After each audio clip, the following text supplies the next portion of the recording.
Veteran and his dog arrived to pick up his disabled daughter. What he witnessed inside was horrifying. The autumn sun filtered through the tall windows of Lincoln Elementary School, casting golden streaks across the polished hallway floors.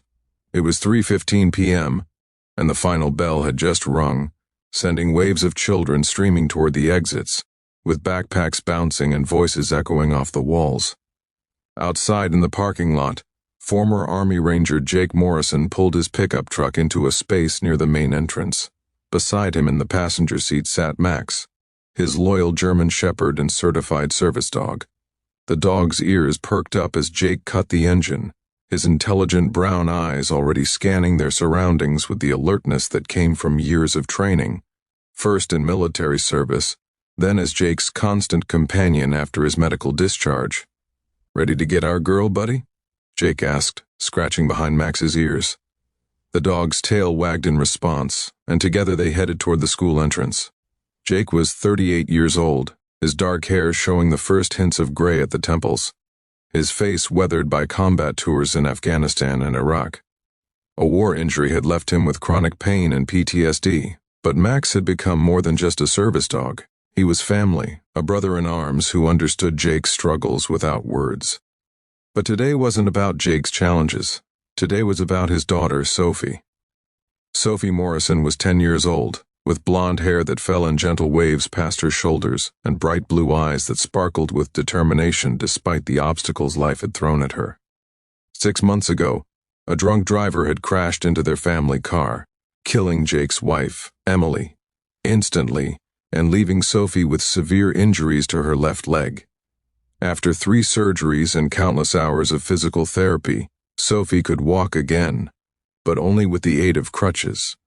The doctors said she might regain full mobility eventually, but the road ahead was long and painful. The accident had changed everything. Jake had become a single father overnight, navigating grief while trying to be strong for his daughter. They'd moved to this small town in Oregon to start fresh, away from the memories that haunted their old home.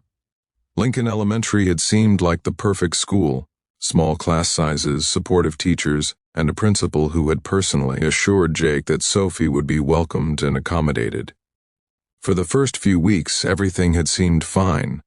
Sophie had made friends, her teachers sent home positive reports, and she was slowly adjusting to her new normal. But lately, Jake had noticed changes. Sophie had become quiet, withdrawn. She didn't talk about school anymore. When he asked how her day was, she'd simply shrug and say fine before retreating to her room. This morning she'd cried before school, saying her stomach hurt. Jake had kept her home, but by noon she admitted nothing was physically wrong. She just didn't want to go back. When pressed, she'd clammed up, refusing to explain. Worried, Jake had called the school, speaking with the principal, Mrs. Henderson, who assured him she'd personally check in on Sophie. Now, as Jake and Max entered the school, something felt off. The hallway was nearly empty, most kids had already left, but Jake could hear raised voices coming from down the corridor.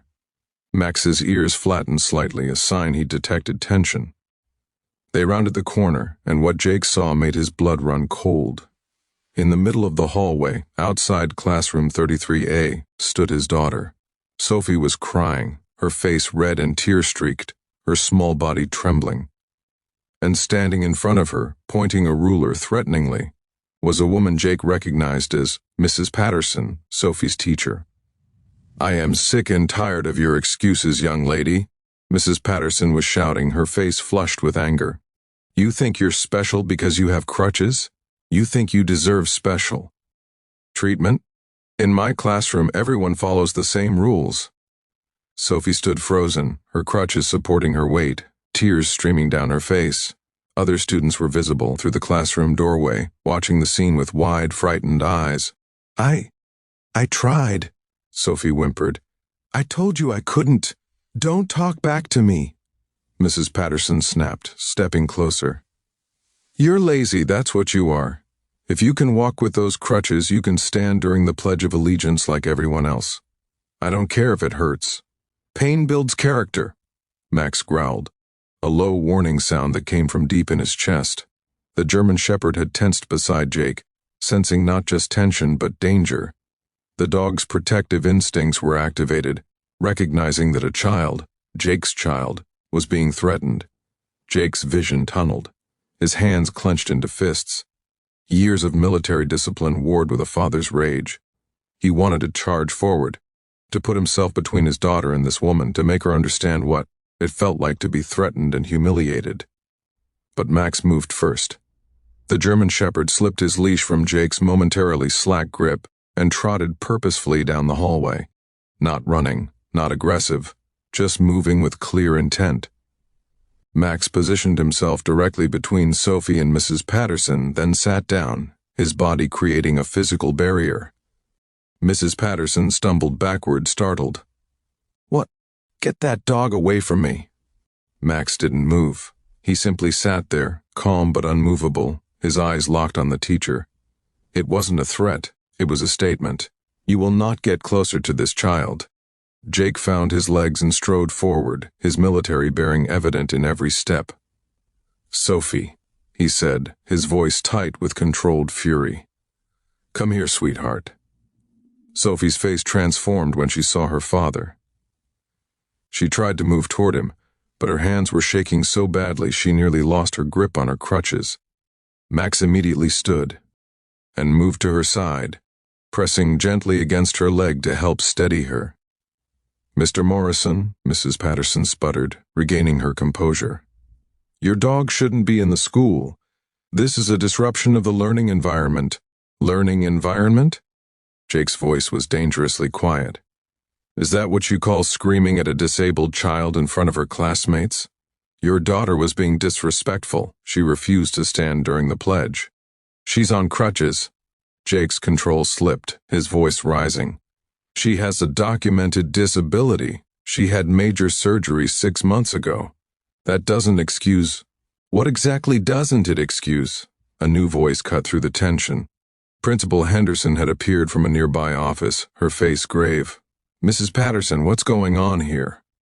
The teacher's expression shifted, becoming defensive. "I was simply enforcing classroom rules, Principal Henderson. This student has been consistently disruptive, making excuses." "She's 10 years old and learning to walk again," Jake interrupted, moving to Sophie's side. His daughter buried her face in his jacket, sobbing. Max pressed closer, offering silent comfort. Principal Henderson's eyes swept the scene. The crying child, the agitated teacher, the protective father and his service dog. "Everyone, in my office, now." 10 minutes later, Jake sat in the principal's office with Sophie on his lap and Max lying at their feet. Mrs. Patterson sat across from them, her arms crossed defensively. Principal Henderson stood behind her desk, her expression unreadable as she reviewed a folder. "Mr. Morrison," she said finally, "I owe you and Sophie a profound apology. I've been reviewing the incident reports from Mrs. Patterson's classroom over the past month, and there have been concerning patterns." Mrs. Patterson stiffened. "Principal Henderson, I've been teaching for 15 years, and in those 15 years you've had 12 formal complaints filed against you for inappropriate treatment of students with disabilities." The principal's voice was ice. "I overlooked them because you always had explanations, always managed to make it sound reasonable. But this," she gestured to Sophie, still trembling in her father's arms. "This is unconscionable. The child needs to learn discipline." "The child," Henderson interrupted sharply, "needs to learn that adults in positions of authority will protect her, not bully her. She needs to know that her disability is not a weakness or an excuse, but a challenge she's courageously overcoming every single day." She turned to Jake. 3 other parents have contacted me this semester about Mrs. Patterson's treatment of their children. I didn't see the pattern until now. That's my failure, and I'm deeply sorry." Jake's jaw was tight. "What happens now?" "Mrs. Patterson will be placed on immediate administrative leave pending a full investigation. Sophie will be transferred to Mrs. Chen's class. She's an excellent teacher with experience in adaptive education.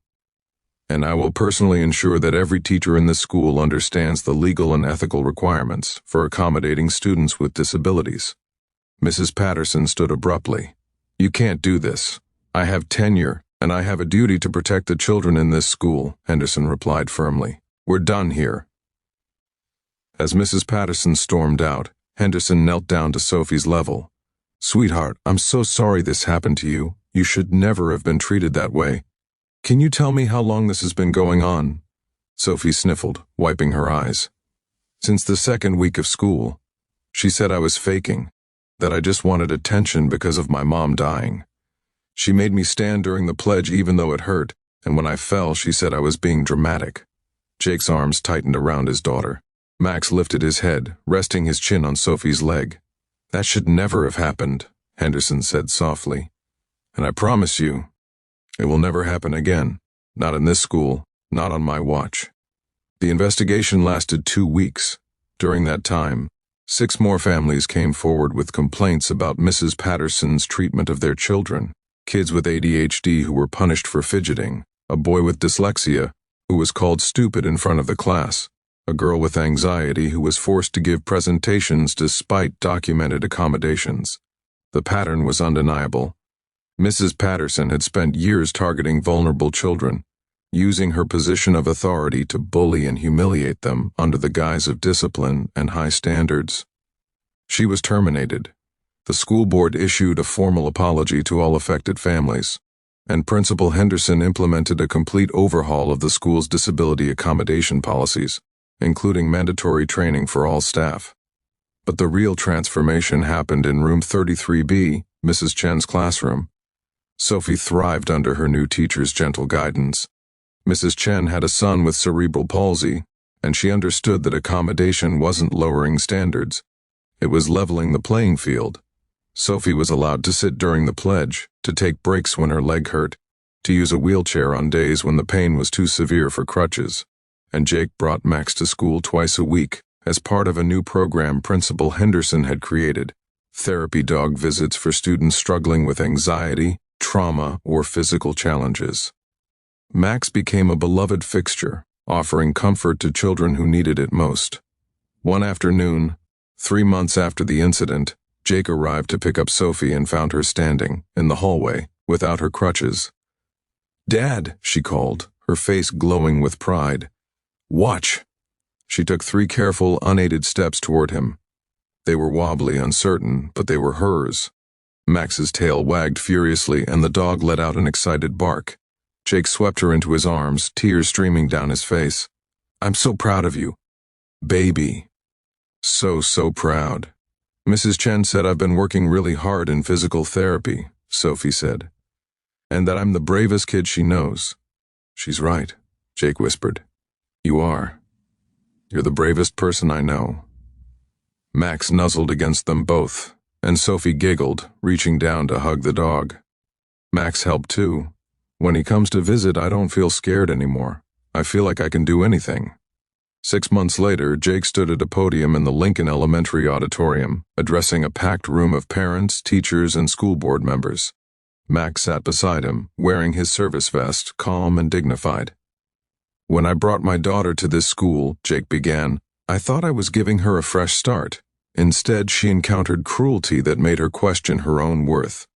But because of Principal Henderson's courage in addressing the situation, because of teachers like Mrs. Chen who understand that every child deserves dignity and support, and because of a community that refused to accept bullying in any form, Sophie is thriving. He paused, his voice thick with emotion. My daughter is walking again, not just physically, though that's a miracle in itself. She's walking through the world with confidence, knowing that she has value exactly as she is. That her disability doesn't define her, her courage does. Sophie stood up from her seat in the front row and walked to the stage, no crutches, just a slight limp that would likely fade with time. The audience erupted in applause. I want to share something, Sophie said into the microphone, her voice clear and strong. For a long time I was ashamed of my crutches. I thought they made me weak. Mrs. Patterson made me feel like I was a burden, like I was making excuses. She looked down at Max, who gazed up at her with adoring eyes. But Max taught me something. He's a service dog. He helps my dad with his PTSD. Does that make my dad weak? No. It makes him smart for getting the help he needs and accepting help.